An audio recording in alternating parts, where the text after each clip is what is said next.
نہ صرف اس کی ایفیشنسی بڑھاتی ہے بلکہ فرنٹ سائڈ ہٹ ہونے کی صورت میں کیجولیٹیز کو منیمائز بھی کرتی ہے۔ لیڈی ڈیانا ایک خوب روح، ملنسار اور درد دل رکھنے والی خاتون تھیں۔ برطانیہ کے شہزادہ چارلس سے شادی کرتی ہیں اور تقریباً 15 سال بعد اپنی ساس اور شاہی خاندان کے ظلم و ستم کے باعث طلاق یافتہ بھی ہو جاتی ہیں۔ اس شادی سے ڈیانا کے 2 بچے ہیری اور ولیم بھی ہوئے۔ محبت کی شادی میں طلاق کا ہو جانا کوئی نئی بات نہیں، مگر اس طلاق کی نوعیت کا اثر ڈیانا کی شخصیت پر بہت منفی پڑا، کیونکہ طلاق کے بعد ڈیانا نے خود کو انسانیت کی خدمت کے لیے وقف کر دیا تھا۔ وہ یتیم بچوں کو گود لے لیتیں، غریب اور بے سہارا لوگوں کی مسیحا بن جاتیں، ملکوں دورے کر کے معاشرے کی ناانصافیوں کا پردہ چاک کرتیں۔ اس لیے ڈیانا کا اس طرح سوشل ورک کرنا شاہی خاندان کو ناگوار گزرا۔ طلاق دلوانے کے باوجود شاہی خاندان ڈیانا کی جاسوسی کرواتا اور اسے تنگ کرتا رہتا۔ 31 اگست 1997 کو ڈیانا اپنے ایک قریبی ساتھی ڈوڈی فیاد کے ساتھ پیرس کے ایک ہوٹل میں ملاقات کے لیے گئیں۔ یہاں بھی رپورٹرز اور جاسوسوں نے اس کا پیچھا نہ چھوڑا۔ چنانچہ کچھ دیر بعد ہی ڈیانا اور ڈوڈی کو اس ہوٹل سے جانا پڑا۔ جس گاڑی میں ڈیانا اور ڈوڈی بیٹھے تھے اس کا پیچھا کیا جانے لگا۔ گاڑی اس دور کی بہترین گاڑی مرسڈیز بینز تھی۔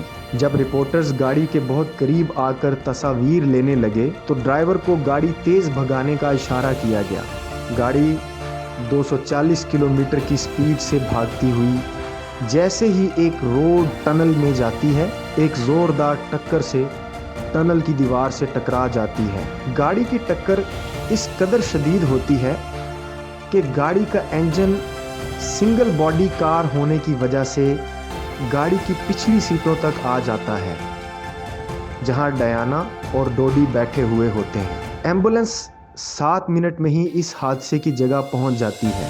گاڑی کا ڈرائیور اور ڈوڈی موقع پر ہی دم توڑ جاتے ہیں، جبکہ ڈیانا شدید زخمی حالت میں قریبی ہاسپٹل پہنچ جاتی ہے۔ ابھی گولڈن آور، جو کہ حادثے کا پہلا گھنٹہ ہوتا ہے، چل رہا ہوتا ہے کہ ڈاکٹرز کو شاہی خاندان کی طرف سے پیغام دیا جاتا ہے کہ ڈیانا کو Royal institute of medical sciences London shift کیا جائے تاکہ اس کے زخموں کی مرہم پٹی کی جائے۔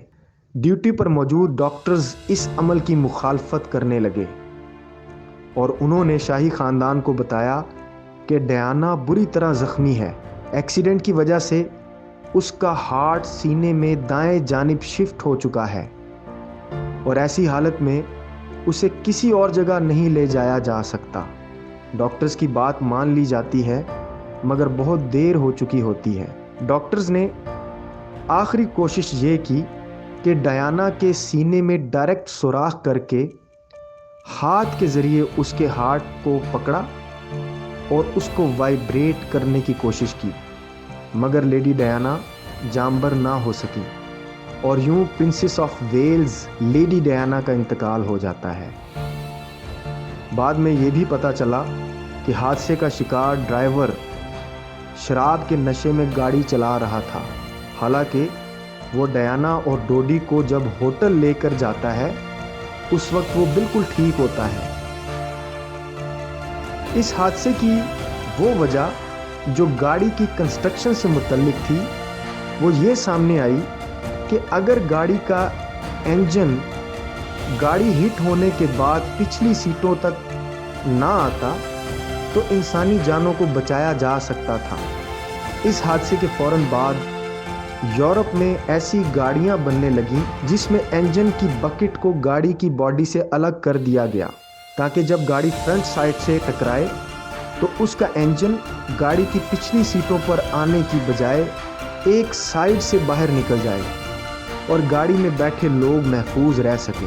یہ ٹیکنالوجی ایشیائی ملکوں میں نہیں اپنائی جا رہی، جس کی وجہ سے حادثات میں اموات کی شرح یورپی ملکوں کی نسبت زیادہ ہے۔ اب دور جدید میں گاڑیوں میں ایئر بیگ لگائے جا رہے ہیں جو حادثے کی صورت میں لوگوں کو بچاتے ہیں، مگر یہ سہولت ہر گاڑی میں موجود نہیں۔